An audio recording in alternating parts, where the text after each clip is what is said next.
Assalamualaikum warahmatullahi wabarakatuh. Perkenalkan, nama saya Dela Gita Astuti. Saya dari kelas 12A Farmasi Klinis dan Komunitas SMK Wirasaba Karawang. Guru pembimbing yaitu Dr. Randa Iis Sulistiawati APT. Di sini saya akan menjelaskan tentang hafalan farmakognosi. Di sini ada tanaman dari Phycophyta. Yang pertama yaitu ada agar.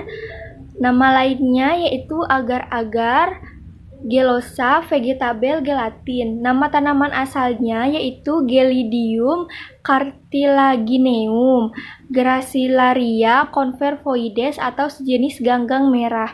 Keluarganya yaitu Gelidiaceae, Sphaerococaceae. Zat berkhasiatnya yaitu garam kalsium dari gelosa, yaitu hidrat arang kompleks yang tersusun dari rangkaian galaktosa di mana molekul yang terakhir berkaitan dengan asam sulfat. Sebagai ester, agar dalam perdagangan mengandung iodium sebanyak 20-100 bagian per sejuta.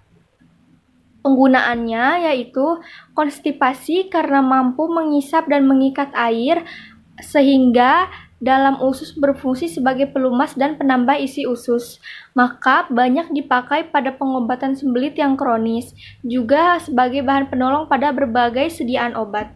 Yang kedua ada Saccharomyces siccum, yaitu ragi kering atau dry yeast. Nama tanaman asalnya yaitu Saccharomyces cerevisiae atau Meyen atau Candida utilis atau Haneberg. Keluarganya yaitu Ascomycetes. Zat berkhasiatnya yaitu vitamin dan putih telur. Penggunaannya yaitu sumber vitamin B kompleks dan zat putih telur. Yang ketiga ada Secale cornutum atau Secale cornutum, gandum induk, mother of rye, ergot hornseed. Nama tanaman asalnya yaitu Claviceps purpurea, Secale cereale. Keluarganya yaitu Hippocreaceae atau Poaceae. Zat berkhasiatnya yaitu alkaloida terbagi 3 golongan. Yang pertama ergotamina, yang kedua ergotoksina, yang ketiga ergobasina. Dibagi menjadi 2 yaitu tiramina, histamina. Lalu lemak terdiri dari trioleinat, trioxyleinat, dan phytosterin, asam vaselin, dan mineral utama asam folat.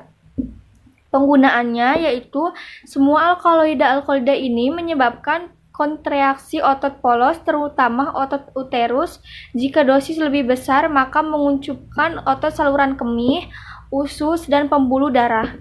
Yang keempat ada Usnea thallus, yaitu kayu angin atau Lincen dasypogus.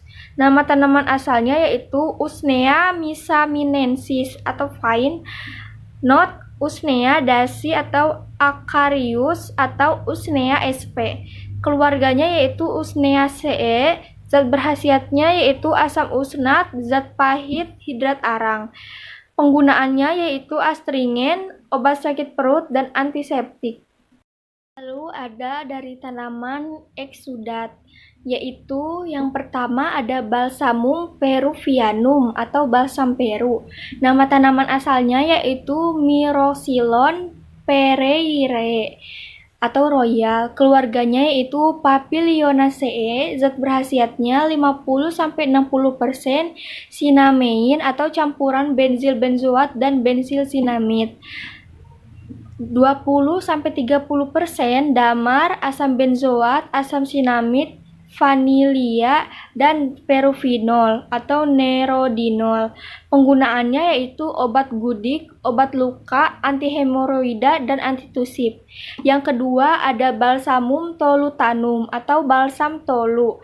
Nama tanaman asalnya yaitu Myrocilon balsamum. Keluarganya yaitu dari Papilionaceae.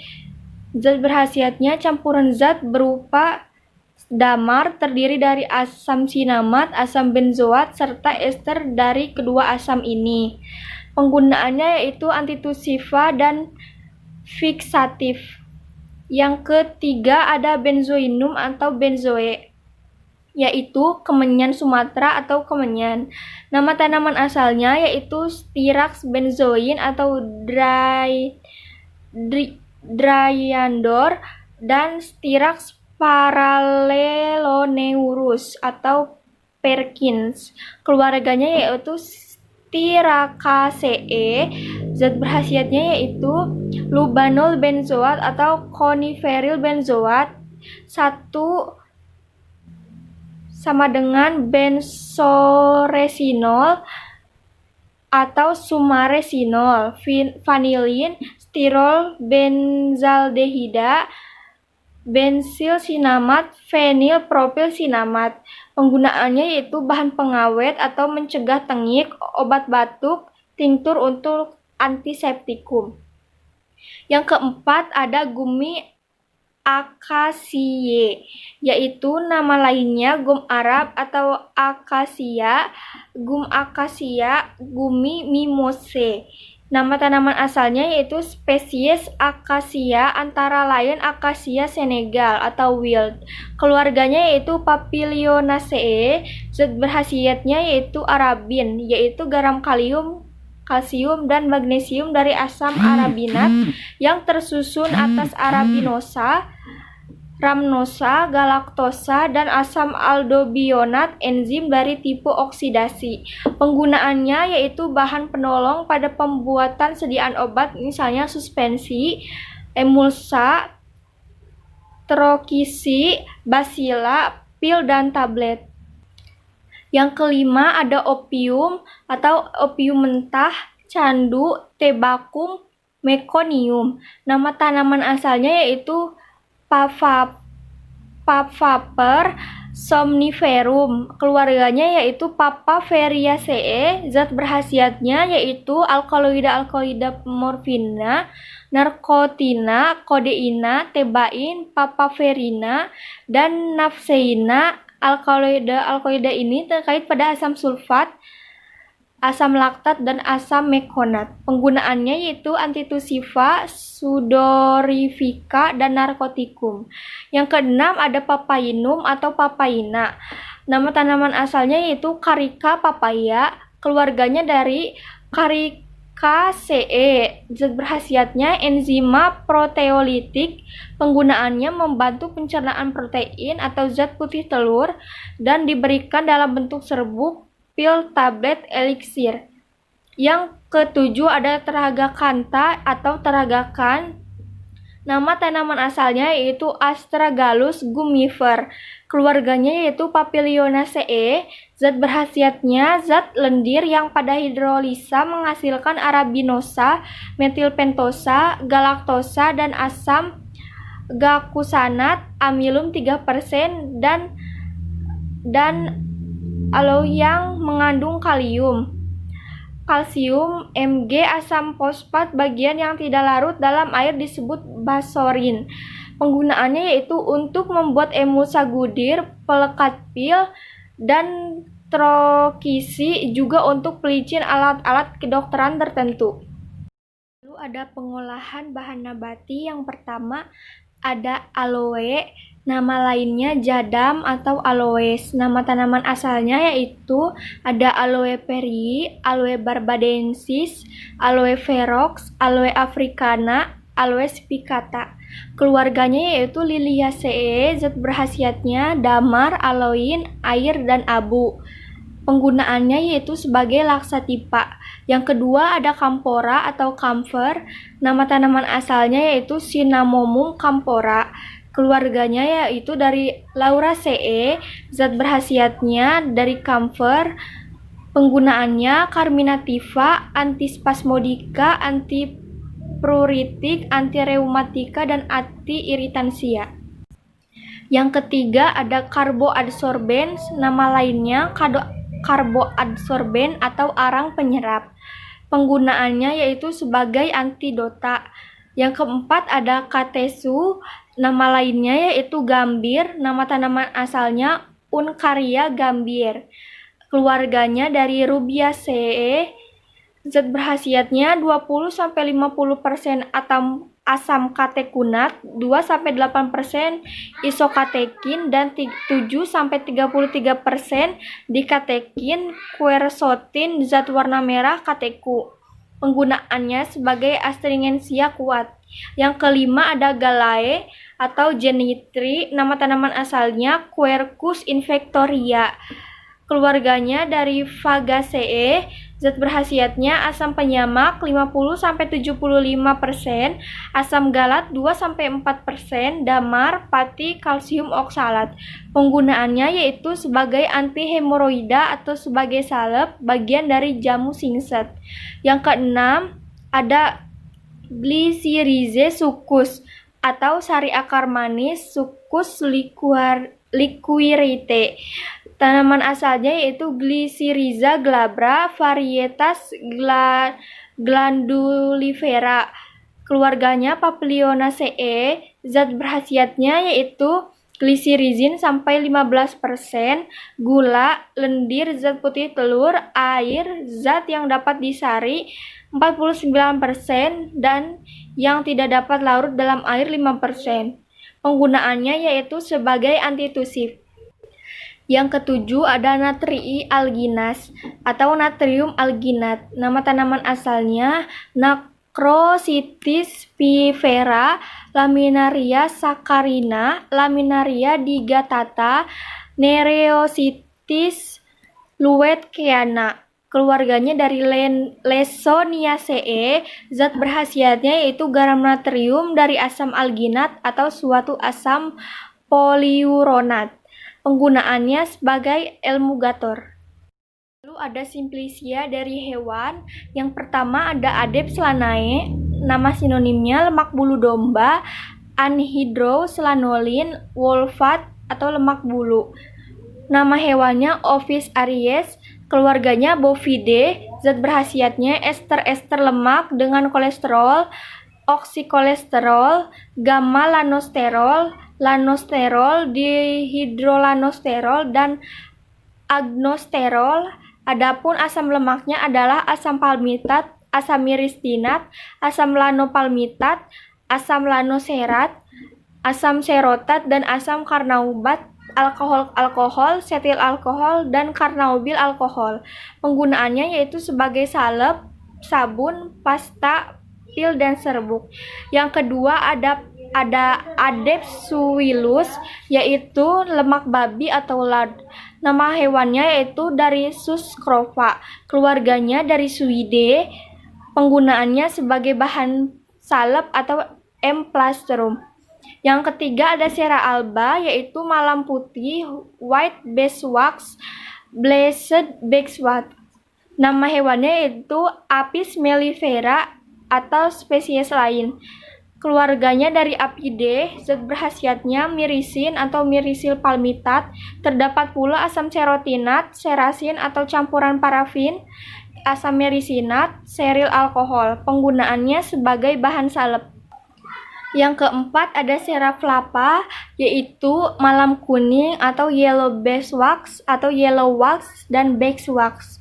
Nama hewannya yaitu Apis mellifera, keluarganya Apidae. Zat berkhasiat mirisin atau mirisil palmitat, serin atau asam serotinat, asam melisinat, mirisil alkohol, hidrokarbon, heptakosan, dan hentrakontan. Penggunaannya sebagai bahan salep.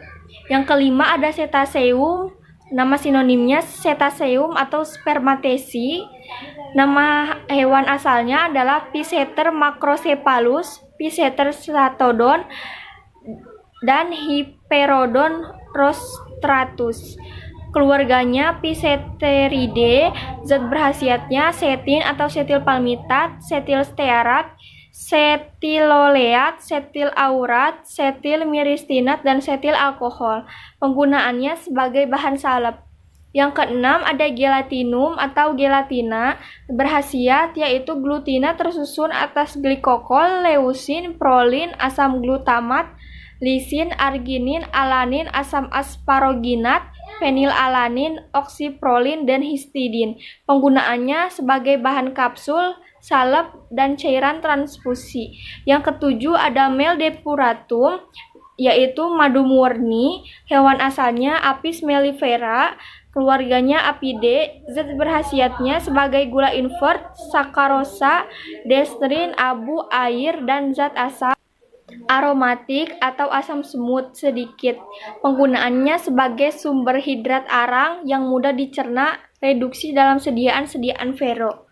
Yang kedelapan ada tiroidum atau tiroida, yaitu zat berkhasiatnya tiroksin, triodotirosin, diodotirosin, monoyodotirosin. Penggunaannya sebagai pengobatan terhadap hipotiroidisme atau kerdil dan misodema. Yang kesembilan ada Lumbricus rubellus, yaitu ekstrak cacing tanah, yaitu nama hewannya Lumbricus rubellus, keluarganya Lumbricidae. Zat berkhasiatnya protein, vitamin B, vitamin E. Penggunaannya mengurangi gejala pada demam, penderita tifus, menurunkan kadar kolesterol, meningkatkan nafsu makan, menurunkan tekanan darah tinggi. Ada Simplicia dari minyak mineral. Yang pertama ada Paraffinium liquidum atau parafin cair, white mineral oil, liquid petrolatum mineral oil. Zat berkhasiatnya yaitu hidrokarbon, penggunaannya sebagai bahan salep dan pencahar. Yang kedua ada Paraffinium solidum atau parafin padat, parafin wax. Zat berkhasiatnya itu sama seperti parafin cair. Penggunaannya sebagai bahan pengerat salep atau zat tambahan. Yang ketiga ada Vaselinum album atau vaselin putih, white petrolatum jelly, white petrolatum. Zat berkhasiatnya yaitu hidrokarbon berat molekul tinggi, terutama parafin-parafin, senyawa-senyawa hidrokarbon siklis, dan hidrokarbon tidak jenuh. Penggunaannya yaitu bahan salep pencahar lemah. Yang keempat ada Vaselinum flavum atau vaselin kuning dan petroleum. Zat berkhasiatnya serupa dengan vaselin putih, penggunaannya bahan salep pencahar lemah. Yang kelima ada Ictamolum, yaitu ictamol atau ichitol. Zat berkhasiatnya yaitu senyawa belerang amonium sulfat.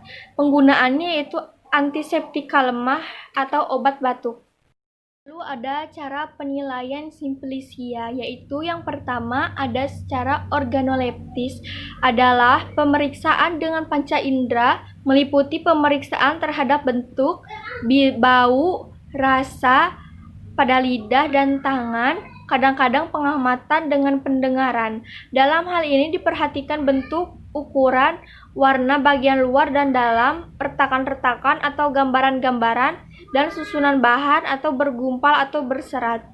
Yang kedua ada secara mikroskopik, meliputi pengamatan terhadap irisan melintang dan terhadap serbuk. Yang ketiga secara fisika, meliputi penetapan kelarutan, bobot jenis, rotasi detik, titik lebur, titik beku, sifat-sifat di bawah sinar UV, pengamatan mikroskopik dengan sinar polarisasi. Yang keempat, secara kimia, A bersifat kualitatif, identifikasi dengan reaksi warna dan pengendapan. Sebelum reaksi-reaksi tersebut harus dilakukan isolasi terlebih dahulu, misalnya dengan cara pelarutan, penyaringan, dan mikrosublimasi. B bersifat kuantitatif, dengan cara penetapan kadar menggunakan metode yang pertama titrasi, yang kedua kromatografi, yang ketiga spektrofometri, yaitu secara biologi atau hayati, secara hayati penetapan potensi zat berkhasiat. Lalu ada glosarium, yaitu beberapa istilah yang ada hubungannya dengan kegunaan Simplicia dan nama penyakit. Yang pertama, amara, menambah nafsu makan atau pahitan. Kedua, ada anhidrotika, mengurangi keluarnya keringat. 3, stomakika, memacu enzim-enzim pencernaan. 4, analgetika, yaitu mengurangi rasa nyeri. 5, anthelmintika, membasmi cacing dari dalam tubuh manusia. 6, antifungi, membasmi jamur, terutama jamur pada kulit, misalnya panu. 7, antihipertensi, menurunkan tekanan darah. 8, antipiretika, menurunkan suhu badan. 9. Antiemetika, mencegah atau menghilangkan mual atau muntah. 10. Antidiare, menghentikan buang air besar, mencret atau mules. Yaitu 11. Antineuralgia, menghilangkan rasa sakit atau nyeri di kepala. 12. Antireumatika, menghilangkan rasa sakit pada encok atau rematik. 13. Antispasmodika, pereda atau pelawan keadaan kejang pada tubuh atau pereda kejang. 14. Antiseptika, membasmi kuman atau desinfektan. 15. Antidotum, penawar racun. 16. Antitusi, pereda batuk. 17. Ekspektoransia, mengurangi batuk berdahak. 18. Antidiabetika, untuk mengobati kencing manis. 19. Antihemoroida, untuk mengobati wasir. 20. Antiiritansia, mencegah perangsangan pada kulit dan selaput lendir. 21. Astringensia, menciut selaput lendir atau pori atau pengelat. 12. Kardiaka, untuk jantung. 23. Kardiotonika, untuk penguat kerja jantung. 24. Kolagoga, membantu fungsi dari empedu. 25. Dismenor, untuk mengobati nyeri head. 26. Diaforetika atau sudorifika, memperbanyak keluarnya keringat atau peluru keringat. 27. Digestiva, merangsang pencernaan makanan. 28. Diuretika, melancarkan keluarnya air seni atau peluru air seni. 29. Dilatator, atau melebarkan pembuluh darah. 30. Depuratif, pembersih darah. 31. Emenagoga, memperbanyak keluarnya head atau peluru head. 32. Emetika, menyebabkan muntah. 33. Gonore, kencing nanah. 34. Hair tonic, menguatkan atau menyuburkan rambut. 35. Holitesis, menyegarkan nafas. 36. Hemostatika, menghentikan pendarahan. 37. Insektisida, membasmi serangga. 38. Konstipasi, sembelit atau susah buang air besar. 39. Carminativa, mengeluarkan angin dari dalam tubuh manusia. 40. Lactagoga, melancarkan air susu ibu. 41. Lactifuga, menghentikan atau mengurangi air susu ibu. 42. Lithotriptika, menghancurkan batu pada kandung kemih. 43. Laxativa purgativa, melancarkan buang air besar atau pencahar. 44. Skorbut, sarjawan gusi berdarah karena kekurangan vitamin C. 45. Vasodilatansia, memperlebar pembuluh darah. 46. Neprolithiasis, penyakit kencing batu. 47. Urolithiasis, adanya batu dalam saluran kemih. 48. Parkinson, penyakit dengan ciri adanya tremor atau gemetar tangan serta kaki bergemetaran pada waktu diam. 49. Parkinsonisme, penyakit yang mirip Parkinson. 50. Parasimpatolitika, pelawan efek perangsang saraf parasimpatik. 51. Pertusis, batuk kerejan atau batuk 100 hari. 52. Roboransia atau tonikum, obat kuat. 53. Kabisida, obat kudis. 54. Sedativa, obat penenang.